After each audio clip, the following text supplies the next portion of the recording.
Hello, આપ સભી કો પ્રણામ. કેમ છો બધા? મજામાં? આજે તમારે આગળ વાત કરવી છે લાઈફ ઇન યુકે. કે હું ઘણા વર્ષથી ત્યાં છું, તો ઘણા લોકોને મળવાનું થયું અને ઘણા લોકો નવા જે આવ્યા છે, જે ભણવા આવ્યા હોય, કોઈ જોબ કરવા આવ્યા હોય. તો આજે તમને બતાવીશ અહીંયાની એવરીડે લાઈફ. જુઓ છો, અત્યારે સાંજના 5 વાગ્યા છે, પણ તડકો નથી, કારણ કે તડકો બહુ અહીંયા ઓછો પડે છે, ઠંડી પડે છે. અત્યારે પણ ઠંડી પડે છે અને હું જાઉં છું જોબ ઉપર. તો અહીંયાની લાઈફ એવરીડે કેવી છે? હમણાં નવા પહેલાં તો ભાઈઓ બહેનો આવ્યા છે, તો મારે મળવાનું થયું અને એક જ મહિનામાં એમ કહે છે કે ગમતું નથી. હવે 1 મહિનાની અંદર ના ગમે તો વિચાર કરજો કેવું લાગતું હશે. તો યુકે આના હે તો સોચ સમજ કર આની હે. જેને યુકે આવવું હોય એ સમજી વિચારીને આવજો, કારણ કે પહેલાં તમે ફરવા આવો, અથવા તો તમારો જોબ ઇન્ડિયામાં કે ગમે તે કોઈ જગ્યાએ તમારી સેલરી કેટલી છે. જો 50,000 સેલેરી હોય તો એને મૂકીને અહીંયા ન અવાય. અને આવવું હોય તો પણ વાંધો નથી, પણ અહીંયા આવીને પછી સુટેબલ ન થાય તો તમે અહીંયાના નહીં અને ત્યાંના પણ નહીં. એટલે આવી પોઝિશન થઈ છે ઘણા લોકોને, હું મળ્યો છું. હવે એ લોકો પાછા પણ નથી જઈ શકતા અને અહીંયા રહી પણ નથી શકતા અને રડે છે. શું કરે? કારણ કે ગમે નહીં. અહીંયા તો સ્ટ્રગલ છે. જો ભાઈ, અહીંયાની લાઈફ કંઈ એવું નથી કે યુકે છે એટલે. જો અત્યારે હમણાં હું જાઉં છું એટલે રાતના 7 વાગે લાગવાનું છે, તો 7 થી સવારે 7, 12 કલાક. હું હમણાં 12 કલાક ભરીશ, બરાબર? હવે 12 કલાક એ ભરીશ અને એ પહેલાં તો 3 કલાક પહેલાં ઘરેથી નીકળવાનું. હમણાં હું બસ લેવાનો છું અહીંયા આગળથી, તો બસ લઈશ, એ ત્યાં પહોંચીશ તો 2 કલાક નીકળી જશે, 1.5 કલાક નીકળી જાય, કેમ કે 2 બસ બદલવી પડે, તો વહેલું નીકળવું પડે. એટલે હું 2-2.5 કલાક 3 કલાક પહેલાં નીકળી જાઉં. તો 2 કલાક 3 કલાક એ લખી લ્યો, 2 કલાક જવાની, હાલો ચાલો, અને 2 કલાક આવવાની, 4 કલાક એ અને 12 કલાક જોબ કરવાની. તો 13, 14, 15, 16 કલાક થઈ, બરાબર? ખાલી જોબ ઉપરની તમારી. પ્લસ તમારે બધું ઘરનું કામ કરવું હોય છે. તમે અહીંયા હોય, તમારી વાઈફ હોય, તો બંનેને બધાને બધું કામ કરવાનું હોય. ઘરે આવો ને પાછું કામ હોય, એટલે તમે 18-19 કલાક તો તમારે લેખી જ લેવાની, બરાબર? હવે 18-19 કલાક તો કામ ઘણા લોકોએ ના કર્યું હોય. મેં તો કરેલું છે, 19 કલાક દરરોજ કરું છું. 19 કલાક 18 કલાક તો થઈ જાય, તો તમારો આરામ પણ ઓછો થાય. ખાલી 5-6 કલાક થાય, બરાબર? તો એ પણ પ્રોબ્લેમ થાય. હવે આ તો અહીંયા તો આ વિદેશ પણ કેની માસે છે? જેની ઇન્ડિયામાં સ્ટ્રગલ કર્યો હોય, મજૂરી કરી હોય, જેનો 5-10 હજાર પગાર હોય, એના માટે, બરાબર? તો હમણાં મારું બસ સ્ટેશન છે અહીંયા, ત્યાંથી હું બસ લેવાનો છું. તો આગળના સ્ટેશન ઉપર અહીંયા બાજુમાં બંને સ્ટેશન છે, તો ત્યાંથી હમણાં બસ લઈ લે. તો આવી બધી પરિસ્થિતિ થઈ છે. ઘણા લોકો આવ્યા છે અહીંયા, ને અહીંયા પણ તમારે લાઈફ કેવી છે? સરસ લાઈફ. જેને વાંધો ના હોય, એને સ્ટ્રગલ કરવું હોય, જેની પાસે પૈસા ન હોય, એને વાંધો નહીં. અહીંયા જો કેવું હોય, સાપ દબાવો એટલે ટ્રાફિક બધી ઊભી રહી જાય અને તમને રસ્તો મળે નીકળવાનો. તરત જ લાઇટ આવી ગયો, તરત જ સામે મળી ગયો, હાલવાનું ગ્રીન થઈ ગયું અને વાહન બધા સ્ટોપ થઈ ગયા. જોઈ, તો આ સિસ્ટમ છે અહીંયા. અહીંયા લખેલું છે કેટલી વારમાં બસ આવે છે, જોવો દો, એટલા જ ટાઈમમાં બસ આવી જાય. તો હું અત્યારે બેસી ગયો છું બસમાં, જાઉં છું જોબ પર. ચાલો, એક બસ લીધી છે, હવે બીજી બસ સીધી છે, બધે ફરી છે. હકીકત કંઈક અલગ જ હોય છે અહીંયાની. ત્યાં અહીંયાથી લોકો આવતા એટલે ગાડીમાં ફરતા હોય, નવા કપડાં પહેર્યા હોય, અલગ દેખાતા. અહીંયા 6 દિવસ 7 દિવસ ફરવાની હોય છે, આખું વરસ. ના ફેમિલી માટે ટાઈમ હોય, ના ઘરના માણસ માટે 2-3 દિવસ સુધી ન મળી શકે, એવું બધું છે. અત્યારે મારો વિડીયો બનાવવાનું ચાલુ જ છે અને એમાં વચમાં એક ફેસબુકમાં મેસેજ આવ્યો એક ભાઈનો. એમ પૂછે છે કે કોઈ સારા દેશમાં સારી કંપનીમાં જોબ હોય તો કહેજો. અહીંયા આવ્યા એને સારી કંપની તો શું, સારી જોબ તો શું, ગમે એવી મળે તે કરવા તૈયાર છે, પણ મળવી તો જોઈએ ને. કેમ કે એની માટે એની લેંગ્વેજ હોવી જોઈએ, એનો એક્સપિરિયન્સ હોવો જોઈએ. બધું બધા ન કરી શકે, એટલે આવું છે એમ ભાઈએ કીધું. એટલે એ ભાઈને તો શું કહેવું, કેમ કે એને તો એમ છે સારી કંપની હોય ને સારું બેઠા બેઠા જોબ ને એવું ક્યાંય નથી. બધી જગ્યાએ સ્ટ્રગલ છે. એમાં વિદેશોમાં તો આખી સિટીથી ડુંગર ચડિયામણા છે, એવું બધું છે, બરાબર. એટલે કોઈની લાઈફ જોઈને ક્યારેય પણ એમ નહીં કરતા કે એના જેવું આપણે પણ, કેમ કે બધાની લાઈફ અલગ હોય. એની લાઈફમાં કંઈક સ્ટ્રગલ કરવાનો અલગ હોય, આપણી લાઈફમાં અલગ હોય, તો બધાને સ્ટ્રગલ તો કરવાનું જ હોય છે. અને લાઈફ અહીંયાની આખી અલગ જ છે એમ, જે આપણે દૂરથી જોતા એવી છે જ નહીં એમ. તો હું અહીંયા પહોંચી આવ્યો છું બસ સ્ટેશને. દોડીને કોઈક કામ ઉપર જાય છે, કોઈક કામ ઉપરથી આવે છે, અને આમ તો ગાડીઓ લઈને જતા હોય, તેની પાસે ગાડી ન હોય, બસમાં જતા હોય. તો ચાલો હું પણ જાઉં છું. બસ સ્ટેશન છે, હમણાં બસ સ્ટેશનમાંથી બસ લેવી છે. તો આ વિડીયો એટલા માટે બનાવવામાં આવે છે કે જે લોકોને 50,000 મળતા હોય ને અહીંયા આવે તો એની હાલત કેવી થાય છે અહીંયા. અને ઘણા લોકોને હું મળ્યો છે અને નથી સાંકળતો ભાગી જવું છે, એટલા માટે બનાવું છું. અને અહીંયાની ડેઇલી લાઈફ એટલે તમને ખ્યાલ આવે કે યુકેમાં કેવી લાઈફ છે એમ. જો છો દરરોજનું કામ ઉપર જવાનું, બધા કામ કરે છે. કોઈને ઓફિસ હોય, કોઈને દુકાન હોય. 7 ડે 17 કલાક, 18 કલાક, 15 કલાક, જેવી જેની ડ્યુટી. પણ 18 કલાક તો થઈ જ જાય લગભગ, 15, 17, 18. કેમ કે નહીંતર અહીંયાના ઘરના ખર્ચા, કાઉન્સિલ ટેક્સ, ઘરનું ભાડું 700-800 પાઉન્ડ ડિપેન્ડ છે. તમારું ઘર 2 બેડનું હોય, 1 બેડ ના હોય તો 500-700 તો સાચા જ.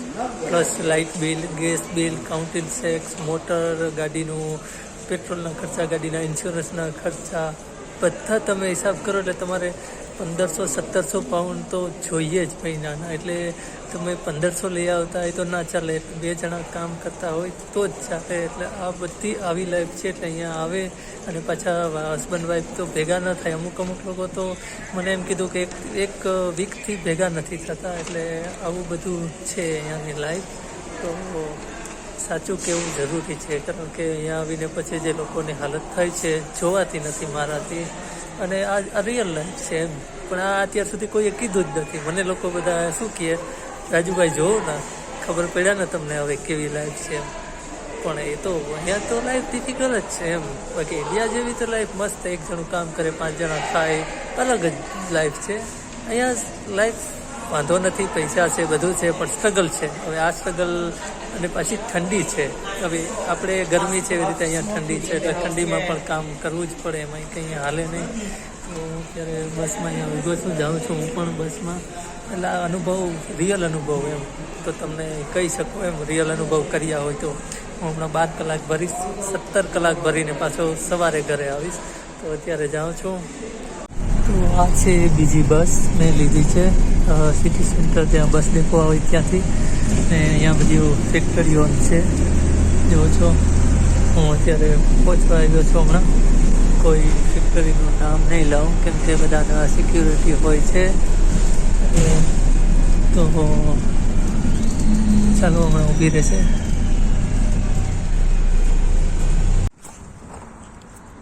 તો મેં અહીંયા હમણાં બસમાં ઉતર્યો હું. હવે જાઉં છું અહીંયા કંપની છે એમાં. એટલે મારે જ છે ને 4 દિવસની જોબ છે, 4 દિવસ છૂટી, બરાબર. અને આખા વીકનો પગાર મળે. 12 કલાકની શિફ્ટ હોય છે. 4 દિવસ કરવાનું અને 4 દિવસ રાત્રે કરવાનું. 4 દિવસ રજા અને 4 દિવસ જવાનું હોય છે. તો સેટરડે સન્ડે પણ ક્યારેક આવે. ધારો કે આ વીકને મારે સેટરડે સન્ડે જવાનું થશે. તો જે લોકોના બંને માણસ કામ કરતા હોય એની વાઈફને અથવા તો સેટરડે સન્ડે હોલિડે હોય, છોકરાઓને રજા હોય, પણ તમે તો એ નહીં ના મળી શકો, કારણ કે આપણે તો હવે સેટરડે સન્ડે જવાનું છે. એટલે ઘણા લોકોને આ થાય છે ને, આ ખબર નથી એમ કે આવી રીતે અહીંયા હશે. એટલે હકીકત કંઈક આવી છે અહીંયાની, પણ એ ખબર નથી, કેમ કે સાચી વાત કોઈ કરતું નથી. મને અહીંયા લોકો બધા કહે, રાજુભાઈ હવે તમે જોયું ને કેવી અહીંયાની સ્ટ્રગલ છે. મેં તો કરી જ છે, સ્ટ્રગલ તો છે જ, બરાબર.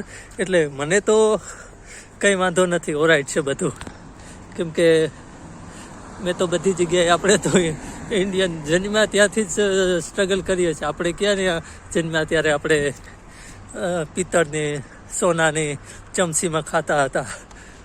આપણે તો ત્યારે પણ સ્ટીલની હતી ને અત્યારે સ્ટીલની છે. એટલે આપણે કંઈ વાંધો નથી, પણ આ જે લોકોને સ્ટ્રગલ ન કર્યું હોય ઇન્ડિયામાં, સારી એવી ઇન્કમ હોય માતા પિતાને, પણ થાય છે શું, પાડોશીનો છોકરો યુકેમાં છે અને પાડોશી આવીને એમ કહે મારો છોકરો તો યુકે છે, આમ છે તેમ છે. એટલે ઓલા માણસને શું થાય, આપણી પાસે તો પૈસા બધું છે, કેમ આપણે આપણા છોકરાને સેટ ન કરી દઈએ. એટલે એ લોકો માટે થોડુંક અહીંયા હાર્ડ છે. એટલે સ્ટ્રગલ ના કર્યો હોય એના માટે. બાકી તો જેની પાસે મજૂરી કરતા હોય અથવા તો ઇન્કમ ના હોય એની માટે અહીંયા સારું છે, બેસ્ટ છે. બધી જગ્યાએ ક્યાંય પણ જાઓ તો સ્ટ્રગલ કરવી પડશે, બરાબર. એટલે તમને ખ્યાલ આવે. ઘણા લોકો અહીંયા છે એને ભાગી જવું છે, ગમતું નથી, એના માટે ઘણા લોકો અહીંયા આવ્યા છે. હા, એક્સપિરિયન્સ હોવો જોઈએ, કાં તો લેંગ્વેજ આવડતી હોય થોડી, એવું નહીં કે પાવરફુલ.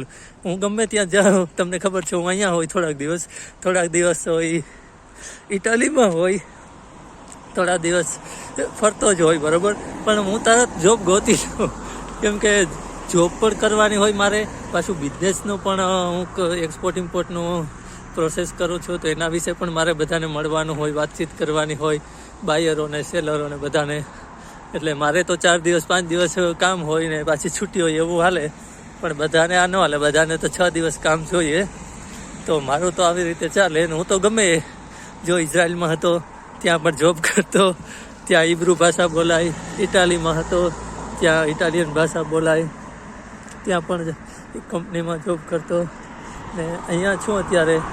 તો અહીંયા પણ એટલા દિવસમાં તો મેં અહીંયા ઘણા ટાઈમથી છું ને પાછો હું વયો જતો હોય, એટલે અહીંયા પણ ઘણા બધા મેં જોબ બદલાવી નાખ્યા, કેમ કે વયો જાઉં એટલે પાછા બીજી જોબ ગોતી લઉં, જે તાત્કાલિક મળે એ કરી લેવાની, કેમ કે પાછું મારે જવાનું હોય. એટલે અહીંયાની લાઈફ આ રીતના છે. તો તમારા કંઈ પ્રશ્ન હોય બીજા તો કહેજો. યુકે વિશે ના આ રીતના લાઈફ છે અહીંયાની, તો ખાસ આ વિડીયોને આગળ મોકલજો, જેથી કરીને લોકોને ખ્યાલ આવે કે લાઈફ કેવી છે અને ખોટા ફસાય નહીં. કારણ કે ખોટા ફસાઈ જાય તો પછી અહીંયા આવીને ઘરનાય નહીં, કાટનાય નહીં, એવું થાય છે. શું કરે ને, ઠંડી પડે છે, શું કરીએ. જો છો વાદળા થઈ ગયા છે, આ બધી કંપનીઓને આવી ગયો છે. તો હું જાઉં છું હવે જોબ ઉપર. અત્યારે હમણાં મારી સ્ટાર્ટ થશે, મળીએ પાછા સવારે જવું જશે ઘરે. એવરીડે લાઈફ બની ત્યાં લગર કોશિશ કરી બતાવવાની. સવારના 6 વાગ્યા છે, મારી જોબ પૂરી થઈ ગઈ છે. તમને ખબર પડે કેટલી કલાક જોબ કરી છે. સાંજે